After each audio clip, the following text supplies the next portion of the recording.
I, a 26-year-old woman, was set to be married last week.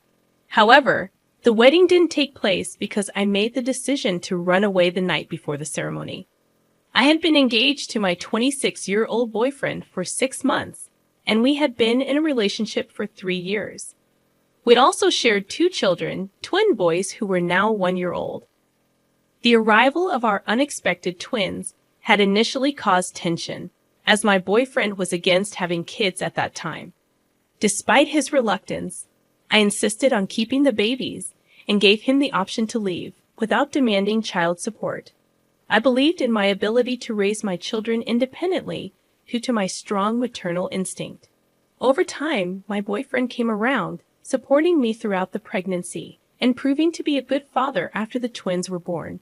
6 months later, he proposed and I accepted. We began planning our wedding and everything seemed perfect.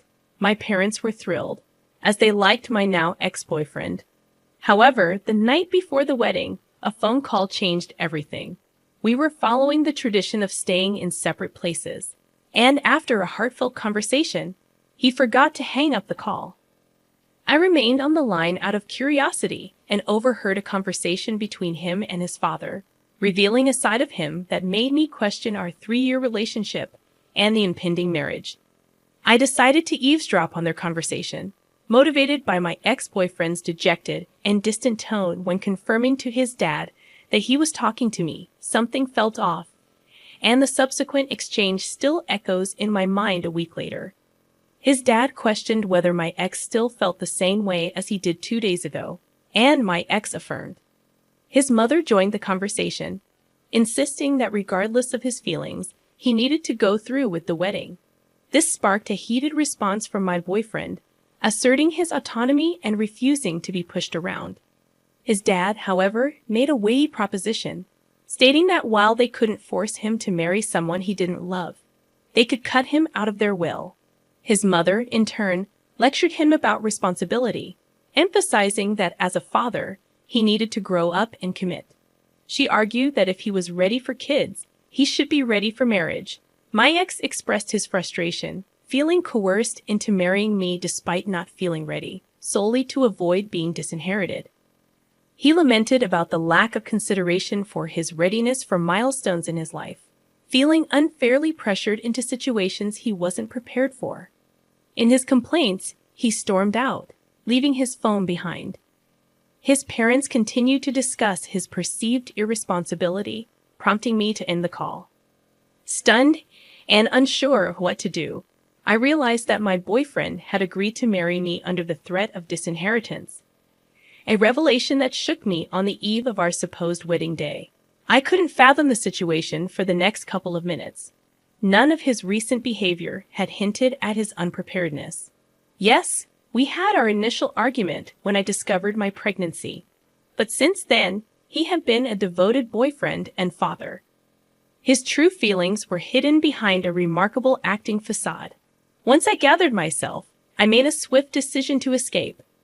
Fortunately, my kids were with me, so I drove to a hotel on the outskirts of town. Arriving late, I settled my fussy kids and blocked my boyfriend and his family without explanation. That night, I cried, realizing the past year had been a colossal lie. Eventually, around 4 a.m, I found some sleep. The wedding expenses were covered by my ex's affluent parents, relieving me of financial concerns. I texted friends and family that the wedding was off, promising to explain later. I made it clear I didn't want them involved with my ex or his family, trusting they'd respect my wishes. On what was supposed to be my wedding day, I stayed in the hotel, grappling with my emotions and finding solace in my son's company. Despite my devastation, I maintained a strong front for their sake. A day later, I returned home to gather my belongings and move out. After leaving my kids with my parents, I faced my ex's expected reaction. He appeared sleep-deprived, panicked, and concerned. Unsure of the authenticity of his emotions, he demanded an explanation for my actions, asserting that my decision warranted an apology to him and his family, dismissing cold feet as an unacceptable excuse for humiliation. I didn't say much. I simply informed him that I had overheard his conversation with his parents the other day. He appeared confused for a moment, and when it sank in, he couldn't hide the shame. I didn't feel the need to elaborate or engage in further conversation. After uttering those words, I entered the house while he waited outside in the yard. Gathering the essentials, I left without exchanging another word. There was nothing left for me to say. He had acted according to his beliefs, and now I was doing what I believed was right. I no longer aspired to be a wife. My focus shifted to being a devoted mother. Almost a week passed without communication, and I thought it was the end for us. I had nothing to express, and he seemed to share the sentiment, or so I believed. However, a few hours ago, he unexpectedly appeared at my parents' place, pleading to speak with me. By now, my parents and close friends were aware of the situation, and they hesitated to let him in. Despite their reservations, I agreed to talk to him one last time. I opted to stay in the front yard, fearing a heated argument that might disturb the sleeping babies. In our conversation, he apologized for everything he had put me through. He professed his love for me, admitting he wasn't ready for marriage. He expressed affection for our children and insisted on being a part of our lives despite the revelations from that night. I found myself at a loss for words, grappling with doubts and trust issues. While he wanted a second chance without his parents' interference, I was uncertain about the path forward. He expressed a desire to work things out, but I couldn't ignore the deception that had persisted for almost a year. Now faced with the decision of whether to give our relationship a second chance, I'm torn. I want my kids to have a relationship with their father, but trust is a significant hurdle. As for myself, a break seems appealing, especially after this tumultuous week. I'm undecided about the future of our relationship. Update. Hey, everyone. It's been a while, and I appreciate the overwhelming support. I've been busy with work, kids, and moving out. The advice I've received has been incredibly helpful. I consulted a lawyer about custody arrangements, and I've decided to pursue full custody. Some people have sent hurtful messages, accusing me of being a selfish mother for considering reconciliation. I want to emphasize that I'm a mother, but I'm also a human being. It's only been a week since that phone call, and moving on completely is a process. This was a 3-year relationship, for goodness sake. In the throes of strong emotions, I genuinely loved him, and that vulnerability led me to consider reconciliation. However, as I've regained stability, I recognize the imperative of prioritizing myself and my children. Despite the initial hurtful judgment on the internet, I anticipated it in this digital age. 2 days after calling off the wedding, I began the search for a lawyer, a process that took time as I sought someone I felt comfortable with and could trust completely. Custody discussions were never part of our prior conversations, as we never foresaw such a circumstance. Now that we're at an impasse, I believe it's crucial to take legal measures to secure my children's well-being. While I doubt my ex's desire for custody, I'm wary of his conservative and orthodox parents, who may object to their son not having custody of their grandchildren. I'm preparing for potential challenges. Our last conversation was around 3 days ago, and the lack of contact since then reinforces that, regardless of his words, he's not ready to be with me or willing to make the necessary changes. His recent expressions of wanting to make things work appear hollow and meaningless. The eroded trust between us makes it clear that I won't be with a man who doesn't genuinely want to be with me. Ending the relationship is the best course of action. I plan to communicate my decision soon, hoping it won't escalate into a custody dispute. Update 2. I've informed my ex that I won't be getting back with him and that I intend to file for full custody. I assumed he would understand, given his earlier admission of not being ready for marriage or kids. However, he reacted poorly, engaging in arguments and insisting I couldn't make this decision. I expected him to appreciate not being forced into something he wasn't prepared for. But his reaction has heightened the challenge. Oh, okay. Good on you for managing preschool then. I got her in because I was diagnosed with depression after my husband's death. I got a doctor's note and everything. Wow, I didn't know that was an option. Anyway, the reason I came today is that I need advice. Elizabeth's next statement left me shocked. Would you mind paying our property taxes? What? What property taxes? Where is this coming from? We don't have money to pay property taxes. Why would you think we'd pay it for you? You said we could ask you for anything, didn't you? Well, yes, but plus you guys were the ones who insisted we live on that land. We never insisted. Regardless, property taxes for that land are higher than other places, and it's really causing us problems. Why don't you just work a bit and pay yourself? I can't work. I've even got Emily in preschool based on the excuse that I can't work due to mental illness. That's not our problem. Please, if we can't pay the property tax, we won't be able to live in that house. Look, I don't know all the details, so I'll discuss it with Robert when he gets home. Please do. After showing up out of the blue and making such an unexpected request, Elizabeth left. When Robert got home, I told him about Elizabeth's sudden visit and her asking us to pay property taxes. Of course, Robert was surprised, but he was also angered by her audacity. A few weeks later, we invited Elizabeth over to our house to discuss something important. We timed it so that her daughter, Emily, was at preschool, allowing the three of us to talk. Elizabeth arrived in a good mood. She probably thought we were going to help her with her property taxes. Robert, it's been a while, Elizabeth greeted. You seem well. I heard from Jennifer, but let's hear it from you. What do you want to talk about? Well, I hate to be a bother, but I came to ask for help with the property taxes, she admitted. Why can't you pay them yourself? Is there a reason? I'm still dealing with emotional stress and can't work. With a young child, I just don't have the money for the taxes. So, you can't handle unexpected expenses. Exactly. The property taxes are way too high. After all, it was you guys who decided we should buy that house on that land, so it's your responsibility to help us out. Why? You had the money in the first place. I'm a single mom, and it's tough. Survivor's benefits alone don't cut it. I'm barely making ends meet and can't handle sudden expenses like taxes. You're lying about not having money, Robert retorted. I'm not. I lost a breadwinning husband. Are you out of touch with reality? If you think I don't know anything, Robert said something rather cryptic. Hearing those words, Elizabeth's expression changed slightly. Whoa, you're scaring me, Robert. You're getting more than just survivor benefits, aren't you? What are you talking about? That's all I get, she defended. It's pointless to lie. I know everything. You're getting money from life insurance too. Elizabeth remained silent. My brother had life insurance, you know. He was insured for about $1,000 a month until about age 60. So, as his wife, it's my right to receive that money. You have no right to question me.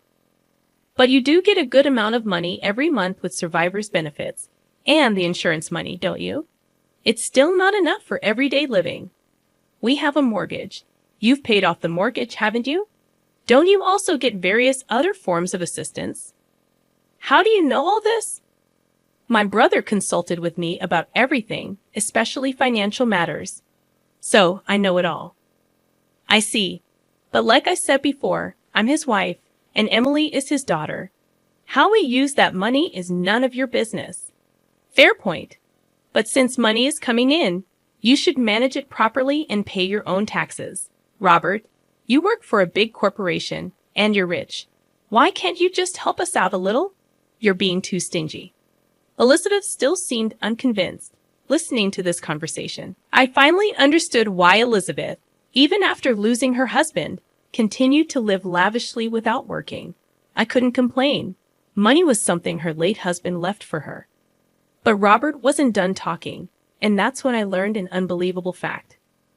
So earlier, you said the kid is James's. Is that true? What are you talking about? Of course it is. Well, that's good because if it's not, we have a big problem. Isn't that quite rude? I just lost my husband. Don't start accusing me of things. I, who had been silently listening, quickly interjected. That's crossing the line, man. But Robert continued. You see, my brother consulted me when he found out about their pregnancy. What about him? He said that judging by the due date, there's no way the child could be his. What do you mean? He was always on an extended business trip and hadn't been home during that time. He was worried that the child might not be his. That's absurd. I thought so too initially. James said there was no evidence of an affair. Then he passed away before we could gather any. So it was a misunderstanding, right? After James was gone, I couldn't shake off the thought. So I investigated. What? Whether you had been unfaithful. My jaw dropped next to me in a state of shock from this newfound information. Robert continued speaking to Elizabeth. I was planning to take my time gathering evidence, but since you came to our home, I hurried my investigation. And what did you find? You're living with another man now, aren't you? So what if I am? He's someone I started seeing after my husband passed. I see. I was wondering if the man you're living with is the child's father. But it turns out he's not Emily's father. It's your brother, H. Do you have any proof? Sorry to say, I approached Emily and the man at the park and got a single hair strand from their clothing. That's creepy. I do feel a bit guilty, but it's for my brother. And what did you do with it? James is no longer with us. So I submitted the hair, along with mine, for a DNA test. According to Robert, even if it's not from the father, a close relative can provide enough genetic information for a paternity test. Robert went on. The test showed that Emily is not James's child.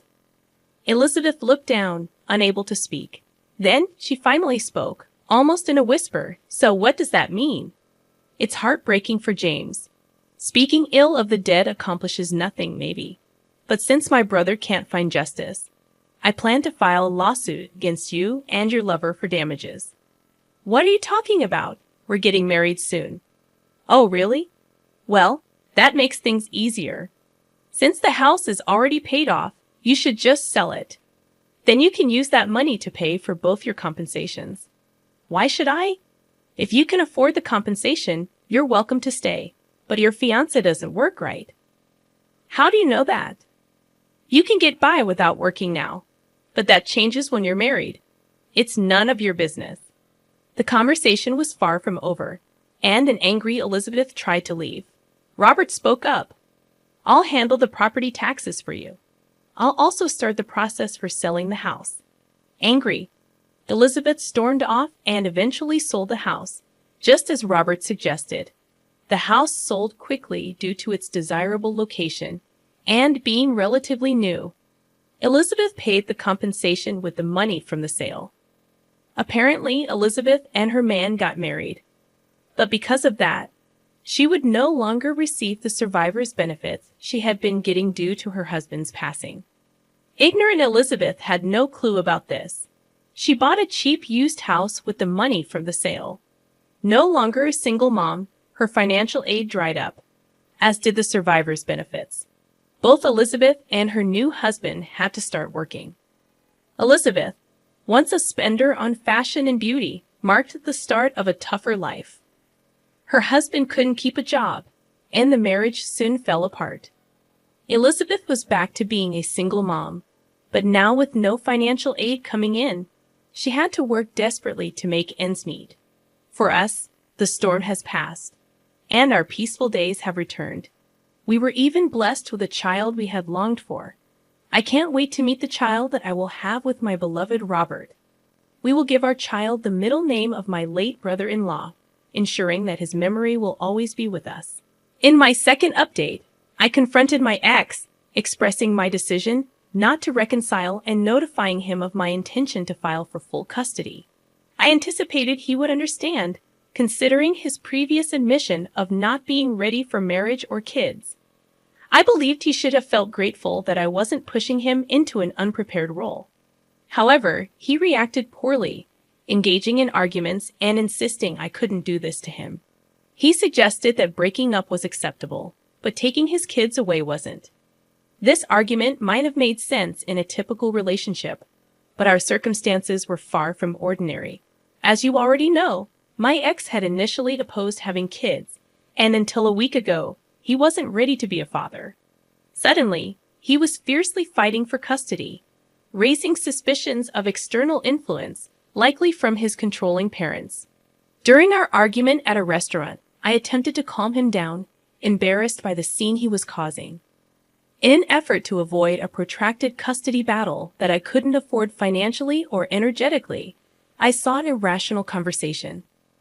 I knew his parents could afford top-notch lawyers, potentially dragging out the legal process. My approach was to reason with him and hope he wouldn't contest custody. I reminded him of his previous stance on not being ready for kids until a week ago, asserting that my proposed arrangement was in the best interest of all involved. I suggested he could live his life unburdened by marriage and kids, while I took care of our children. However, he claimed to have changed his mind, asserting he was now ready to be a father. This sudden shift seemed suspicious, leading me to inquire further. He admitted that his parents pressured him to fight for custody after they learned about the canceled wedding. They accepted that I wouldn't marry him but insisted on joint custody to retain a connection with their grandchildren. Threatened with disinheritance, he begged me to agree to joint custody, but I was disgusted and chose to leave. I couldn't fathom that once again, he was succumbing to his parents' influence, even when I had given him an easy way out. He didn't want to be a father or commit to me. His primary concern was his parents' wealth, driving him to such lengths. If his sole focus was their money, I didn't want him anywhere near our kids. They deserved better. Rejecting child support, I made it clear I didn't want him involved with me or my children. His lack of backbone, willing to do anything to stay in his parents' good graces, was disappointing but unsurprising. Since then, I blocked him everywhere, refusing to engage in any communication. His last message proposed a joint custody agreement with the promise of splitting his inheritance once his parents passed away, an absurd suggestion that revealed his true priorities. Falling for a spoiled individual was my mistake, as a self-made woman who worked hard for everything. Despite his initial efforts to change, it became evident that he was a skilled actor who had deceived me for 3 years. Now, I see him for who he truly is, and I have no interest in exploring more about him. I am done and content with raising my kids on my own. No father is better than one who rejects fatherhood. I am confident that I made the right decision, hoping he comes to his senses and terminates his parental rights rather than dragging this into a prolonged custody battle. I'll continue praying. Update 3. Hello, everyone. It's been a while, and I'm here to share some good news. Although it's been a lengthy period since the last update, I've been occupied. First and foremost, my babies and I have moved into a smaller apartment that I can now call mine. Unlike the house I shared with my ex, this place is near my parents' house, so my parents can visit occasionally to keep an eye on the kids. Additionally, I've hired a full-time nanny to assist me because I can't afford to stop working. I consider myself incredibly fortunate to be able to afford such help right now. Financially, my parents are providing support, and I am immensely grateful for their assistance. None of us saw this situation coming, but they're doing their best, and I'm truly appreciative of having such loving and supportive parents. Now, onto the part I know people are curious about, my ex. Well, he has officially signed away his parental rights. I can't pinpoint exactly what prompted this change, but my best guess is that he decided to stand up to his parents, or perhaps they finally relented. According to a friend, he has moved out of his previous residence, indicating a shift in his circumstances. He apologized to me once again and expressed a desire to offer financial compensation. However, I declined, as I had no intention of accepting money from my ex-boyfriend. Despite potential criticism for this decision, I remain steadfast. While I've forgiven him, it doesn't mean I have to accept any form of compensation. I simply want to move on, and with my parents' support, we are fully capable of raising my kids without his involvement. I conveyed to him that it was okay, but requested no further contact, a boundary he has respected so far. Currently, my focus is solely on my kids, striving to provide them with the best life possible. I have no time for sadness or anger towards my ex. My energy is devoted to being the best mother I can be for my children. That's the update for now, and stay tuned for more stories from Argo Relationships. Second story. My name is Jennifer, and I'm married to Robert. Robert has a younger brother named James, who is 3 years younger than him. The woman James brought home as his future wife, Elizabeth, turned out to be surprisingly inappropriate. "Hey, I'm getting married," James said with genuine happiness, introducing us to his fiancé. "Hi, I'm Elizabeth. Nice to meet you." Elizabeth was a flashy dresser adorned in designer brands, her bold makeup making her initially intimidating. However, after talking to her, we discovered she was outgoing and charming. We were genuinely happy for our brother-in-law's upcoming marriage. Robert's parents, unfortunately, had both passed away, his mom when he was in 7th grade, and his dad 2 years ago. As a result, neither Robert nor his brother-in-law had parents anymore. "I bet Mom and Dad are celebrating your news up in heaven," Robert remarked. "Look, I've been depending on you for so long, Robert. I don't expect that to change once we're married," James added. "Don't say that, or I'll be taking care of you forever," Robert replied, and they both laughed joyfully, showcasing their close bond. As we absorbed the sudden engagement news, I inquired about their future living arrangements. "So where are you guys planning to live after getting married?" I asked. "We're thinking of building our own place. The thing is, I travel a lot for work, so we're still undecided on where to build," my brother-in-law answered. Since he often had to travel for work, deciding on a location posed a challenge. "We don't have reliable parents to lean on. If we live near each other, we can help one another if something happens," he explained, highlighting the importance of their close relationship. I concurred, acknowledging that my parents lived far away, and it seemed Elizabeth, his spouse, also had no parents nearby. "That sounds like a good plan," I said. However, Robert and I weren't as affluent as Robert, so the decision to live nearby posed a financial challenge. Though the idea was initially a casual suggestion, they took it seriously and moved into a house relatively close to us. After settling in, we frequently enjoyed barbecues and drinks together, creating pleasant memories. Months later, they received the joyful news of a baby on the way. Tragedy struck, though, as my brother-in-law, elated about the impending arrival, met an untimely end on his usual work trip. Robert was consumed by grief, mourning the sudden loss of his beloved brother. Strangely, Elizabeth, his spouse, didn't appear as devastated as one would expect, considering the circumstances. While she did shed tears, they seemed artificial, leaving me uneasy. Concerned, I reached out to her, offering support for anything she might need after the baby arrived. "Thank you," she replied. But that was the last we saw of Elizabeth. Months later, a birth announcement arrived, prompting us to visit. However, she claimed to be too busy to invite us in, so we left the gift at the door and returned home, bewildered by the inability to see the baby. Our distrust toward Elizabeth grew as she consistently avoided us, citing business whenever we tried to connect.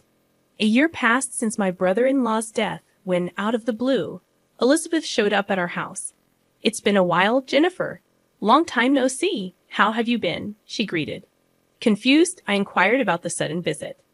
"I came because I need some advice," she explained. When asked about Emily, her response was surprising. "Emily's at preschool. Being alone at home with her all the time was driving me crazy. I enrolled her right after she was born." "Oh, I see. Are you working then?"